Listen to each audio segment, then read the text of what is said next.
Mobile Geek's coverage of IFA 2014 is powered by ASUS and Mercedes-Benz.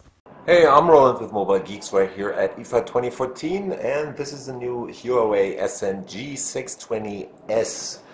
What's interesting about this device is it is a 5-inch 720p display on this. There's a 64-bit SoC in here from Qualcomm that features LTE, and we have a pretty decent price of just 199 euros, which would probably be even cheaper in the US, where you would also maybe be able to get this without a contract.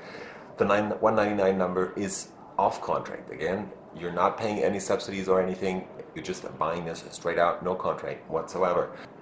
So let's get to it. We have a 5-inch IPS panel in here running at 720p resolution. That's 1280 by 720 pixels. Under the hood, there is 1 gig of RAM and 8 gigs of onboard flash storage with the possibility of extension through micro SD card. And the SoC is pretty interesting. This is a new Qualcomm Snapdragon 410, so that's the 410 in here, 64-bit capable. So that's one of the first lower end, or mid-range in this case, smartphones sporting that 64-bit SoC. That is in this case running at 1.2 gigahertz and features the LTE modem I mentioned, so you will be able to surf the web with up to 150 megabits a second. Other than that, we have a 2000 milliamp hour battery, which is under this removable back. You just grab one of the corners and rip it off.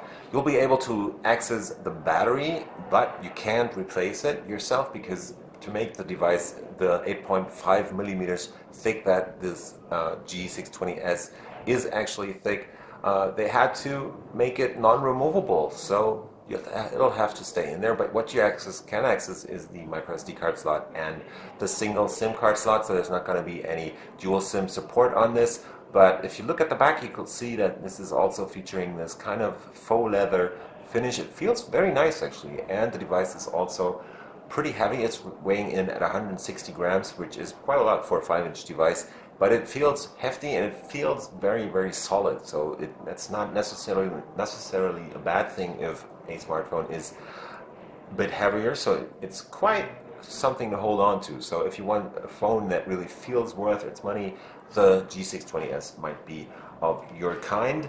Let's take a quick tour around. We have the capacitive touch buttons down here for Android.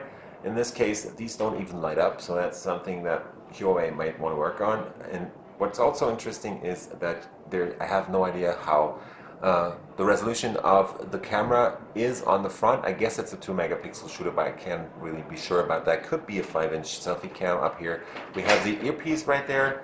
Also, this thing is just 8.5 millimeters thick and weighs in at 160 grams. Down here we have the speech mic. We have the micro USB 2.0 port. On the side you get the power button and the volume rocker. On the back there's an 8 megapixel camera including a flash, and this is the noise cancelling mic. Up on top, this is the headset jack, 3.5 millimeter headset jack, and that's pretty much it on this. We are running Android 4.4.4 KitKat on here, which is also running the new Huawei Emotion UI. So a bit of a ripoff from Apple, but well, who can blame them for using interesting and cool stuff. But also they're adding a bunch of different single features or special features that only Huawei has. So definitely a nice add-on, or a pretty likable UI for an Android smartphone in this case. This will be available for $199 in the Q4 of 2014, and I was Roland with Mobile Geeks checking out the Huawei Ascend G620S at the show event right here. And if you like what we do on our channel, follow us. Subscribe to the channel, follow us on Twitter, Google+, and Facebook, and we will see you later. Mobile Geek's coverage of IFA 2014 is powered by ASUS and Mercedes-Benz.